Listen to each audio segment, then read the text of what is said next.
भोपाल से एक बड़ी खबर आपको बता दें। कांग्रेस की बैठक जिसमें जीतू पटवारी और प्रदेश प्रभारी हिस्सा ले रहे हैं। विधानसभा चुनाव में जीते हारे सभी प्रत्याशी यहां पर पहुंचे हैं। जो जीते हुए विधायक बन गए हैं और हारे हुए प्रत्याशी बैठक में कारणों पर मंथन हो रहा है, आगे की रणनीति पर मंथन हो रहा है, संगठन को मजबूत करने पर फोकस है।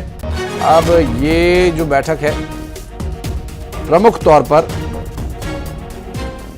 जो बुलाई गई है, जिसमें अभी तक ये क्या चर्चा चलेगी, किस बारे में ये बैठक बुलाई गई है, ये तो बताया जा रहा है कि हार पर मंथन और ऐसे तमाम कारण जिसमें अभी रणनीति बनाई जा रही है। लेकिन अभी बैठक कब शुरू हुई, कौन कौन पहुंचा है और कितनी देर लगभग ये बैठक चलनी, ये सब जानने के लिए चलेंगे हमारे सहयोगी वासु चौरे इस वक्त हमारे साथ जुड़ गए हैं। वासु, क्या अपडेट मिल पा रहा है? की जो बड़ी बैठक है वो इस समय शुरू हो गई है। सभी हारे जीते प्रत्याशियों को 2023 के विधानसभा चुनाव के जो प्रत्याशी थे उन्हें पीसीसी बुलाया गया है, भोपाल बुलाया गया है और यहाँ पर उनसे विस्तृत चर्चा की जा रही है। जो मुख्य पॉइंट्स है जिन पर उनसे जानकारी ली जा रही है वो आपको बता दूं कि वर्तमान में आपके क्षेत्र में संगठन की क्या स्थिति है, जो चुनाव हुए थे उसमें जो कांग्रेस की मोर्चा संगठन है उनकी क्या भूमिका रही, मंडलम, सेक्टर, बूथ अध्यक्ष, जिला अध्यक्ष की क्या स्थिति रही, अन्य दलों से कितना नुकसान जो है वो हुआ है, विधानसभा लोकसभा चुनाव में अलग अलग जो प्रभारी बनाए गए थे उन्होंने कितना काम किया नहीं किया, ये सारे जो मुद्दे हैं इन पर सिलसिलेवार रूप से जो जानकारी वो ली जा रही है। प्रदेश प्रभारी भंवर जितेंद्र सिंह और कांग्रेस के प्रदेश अध्यक्ष जीतू पटवारी ये पूरी बैठक जो है वो ले रहे हैं और जो फीडबैक प्रत्याशियों से मिलेगा उसके आधार पर आगामी जो रणनीति है वो तय होगी और कांग्रेस को हर एक विधानसभा क्षेत्र में, सभी 203 विधानसभा क्षेत्रों में नए सिरे से कैसे मजबूत किया जा सके उसको लेकर एक रणनीति, एक रूपरेखा जो है वो बनाने का काम पार्टी करेगी और इसके अलावा सरकार को कैसे घेरना है, कटघरे में खड़ा करना है, इसकी भी एक तैयारी जो है वो कांग्रेस ने शुरू कर दी है। जी, बहुत शुक्रिया वासु आपका इस पूरे मामले पर जानकारी देने के लिए। और बढ़ते आगे, शिवपुरी में भारी बारिश का दौर लगातार जारी है। पोहरी में बीते 24 घंटों से लगातार बारिश हो रही है और लगातार बारिश से उफान पर है नदी नाले। पोहरी से 24 गांवों का संपर्क टूट गया है। तस्वीरें देखकर आप अंदाजा लगा सकते हैं कि यहां क्या स्थिति रह रही है। और अशोक अग्रवाल हमारे सहयोगी जुड़ गए हमारे साथ, बात करेंगे उनसे। जी अशोक, क्या डिटेल्स मिल पा रही है? पूरा उगड़ गया हुआ। देखिए, मैं आपको बता दूं कि शिवपुरी जिले में पिछले बीती रात से जो लगातार बारिश चल रही है उसका प्रभाव पौरी क्षेत्र में भी पड़ा है। पौरी क्षेत्र में जो 24 घंटे से बारिश का सिलसिला जारी है, इसी कारण वहां के नदी नाले उफान पर हैं और छर्छ क्षेत्र जो पौरी और जो पिछोपुर है उसके सीमा क्षेत्र में आता है। छड़ क्षेत्र के 2 दर्जन गांव का पौरी से संपर्क पूरी तरह से टूट गया है। सड़क पर काफी पानी है, कई क्षेत्रों में नदी नाले उफान पर है पूरी तरीके से और प्रशासन की ओर से यहाँ पर किसी भी प्रकार के कोई सुरक्षा के प्रबंध न होने से खतरा बरकरार है। जी, लेकिन अभी आम जनजीवन कितना प्रभावित है? क्या आम जनजीवन के लिए कोई वैकल्पिक व्यवस्था की जा रही है या फिर इसी तरह से इसी पानी के बीच से लोग आ जा रहे हैं?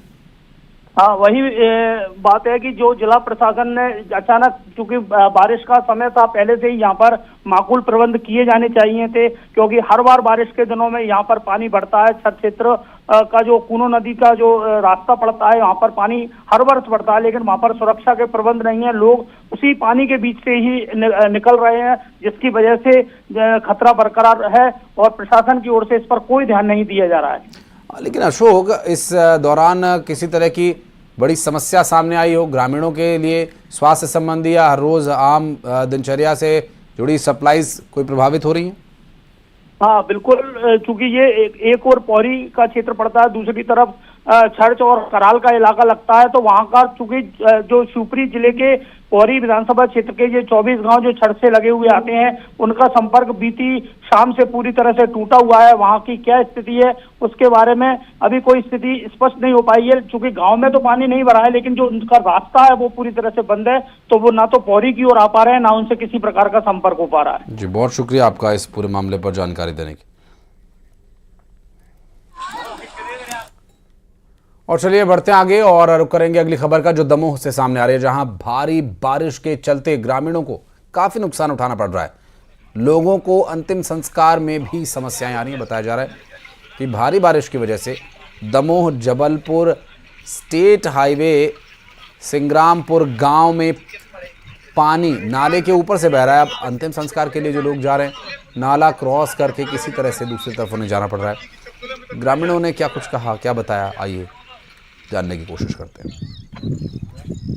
दुख का विषय है कि हमारे शमशान घाट में आने के लिए नाले को पार करना, कमरन पानी से आना पड़ता है। बरसात में कभी कभी बहुत दिक्कत होती है अंतिम संस्कार के लिए, तो आने में बहुत कठिनाई होती है। इसलिए ग्रामवासी मांग करते हैं कि यहाँ नाला जो है उसके ऊपर स्टाफ डैम कम पुल बनाया जाए, क्योंकि बरसात में अंत्येष्टि के लिए अधिक परेशानी ना हो, कम से कम आदमी के समय पर अंत्येष्टि हो जाए। इधर अंतिम संस्कार में आते समय रास्ते में बहुत दिक्कतें आती हैं, नदी पड़ती है, अगर बारिश ज़्यादा हो जाती है तो हम लोग आने में असमर्थ होते हैं।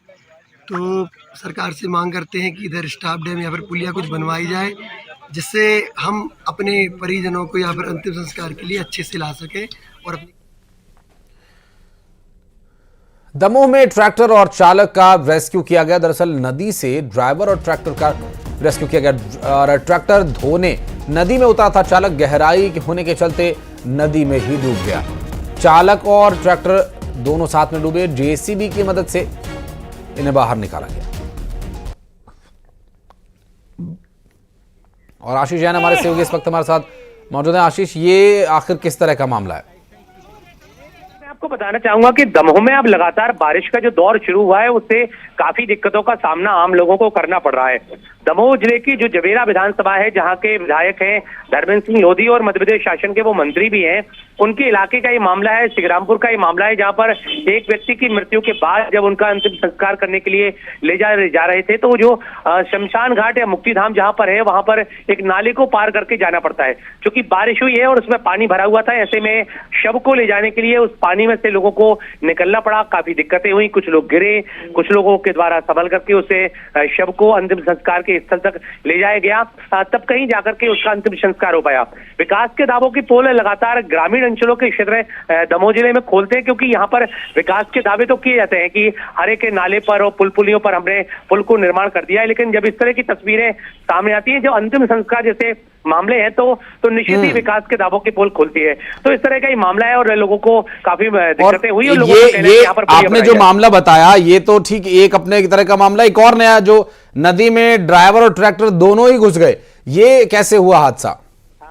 जी मैं आपको बताना चाहूंगा कि मामला बटियागढ़ के अंतर्गत जूड़ी नदी का मामला है। चूंकि अभी कुछ समय पहले वहां पर खुदाई का काम हुआ है, नदी को गहरीकरण का कार्य किया गया है।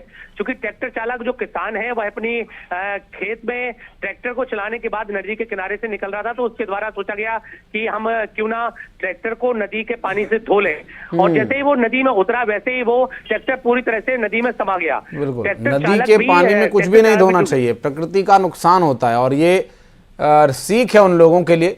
आप साबुन, शैम्पू या गाड़ी, कुछ भी कपड़े धोने के लिए नदी के पानी का इस्तेमाल ना करें, क्योंकि ये परम पवित्र जल है और ये जीवनदायिनी जल है। इसे प्रदूषित करना निषेध है। बहुत शुक्रिया आशीष। बढ़ते हैं आगे। श्योपुर में मूसलाधार बारिश से शहर में बाढ़ जैसे हालात बने हुए हैं। बड़ौदा इलाके में बाढ़ के पानी में फंसे 12 छात्र छात्राओं को 35 ग्रामीणों का एसडीआरएफ की टीम ने रेस्क्यू किया और सुरक्षित जगह पर पहुंचाया। तो वहीं गुप्तेश्वर महादेव मंदिर में फंसे लोगों का प्रशासन की टीम ने ट्रैक्टर से रेस्क्यू किया और जिले में बहने वाली अमराल नदी का जलस्तर बढ़ने के चलते बड़ौद चारों तरफ से पानी से घिर गया और कई लोग घर की छतों पर फंस गए।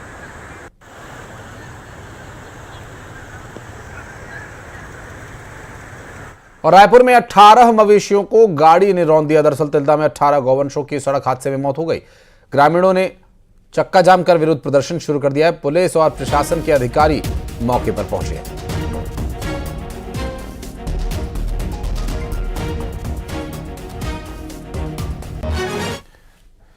और बिलासपुर में लाखों की ठगी करने वाली महिला गिरफ्तार की गई। दरअसल शेयर बाजार में पैसा एक का डबल करने का झांसा दिया गया था। 94 लाख रुपए की ठगी का आरोप है। महिला ने कई लोगों को ठगी का शिकार बनाया और ये बिलासपुर से पूरा मामला सामने आया। शेयर बाजार में पैसा लगाकर एक का डबल करने का झांसा महिला ने कई लोगों को दिया और करीब करीब 94 लाख रुपए का ये धोखाधड़ी और ठगी किए जाने का मामला है। पचपेड़ी थाना से ये पूरा घटनाक्रम सामने आया, बिलासपुर से ये पूरा मामला, जहां 94 लाख रुपए की ठगी की गई। महिला ने कई लोगों को ठगी का शिकार बनाया है।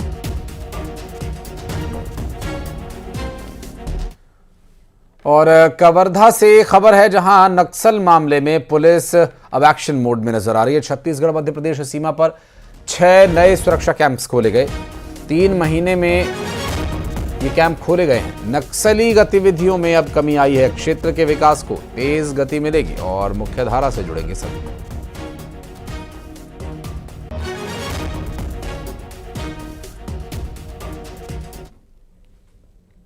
बढ़ते हैं आगे बस्तर से खबर, जहां स्कूल की छत का मलबा गिरने की जांच होगी। कलेक्टर ने इसके लिए जांच समिति बना दी है।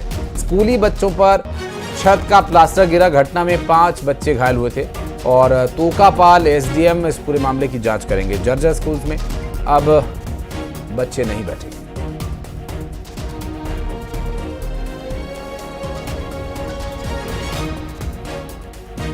और इससे जुड़ी 2 तस्वीरें इस वक्त हम आपको दिखा रहे हैं, जहां ये बस्तर से सामने आया पूरा घटनाक्रम, जिसकी छत का मलबा गिरने की अब जांच तो कराई ही जाएगी और इस जांच में देखना होगा क्या तथ्य सामने आते हैं। मासूम बच्चों को चोट आई है और प्रशासन इस पूरे मामले में अब आगे क्या कार्रवाई करता है, ये देखने का विषय है।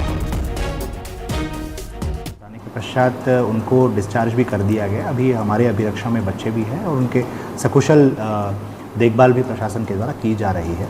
हमारे ज़िले में 183 स्कूल्स को हम लोगों ने डिसमेंटल करने के लिए चिन्हांकित किया था, जिसमें लगभग 122 स्कूल्स को हम लोगों ने डिसमेंटल भी कर दिया है। और इसके अलावा जो समय समय पे जो गांव के लोगों के माध्यम के द्वारा, शिक्षा विभाग के माध्यम के द्वारा जो मरम्मत के लिए आती है, उसको समय समय पे मरम्मत भी कराया जाता है। इस केस में एग्जैक्टली किस कारण से हुआ है, ये जांच का विषय है और इसके लिए एसडीएम साहब की अध्यक्षता में, एसडीएम तोकापाल की अध्यक्षता में हम लोगों ने एक समिति बनाया है।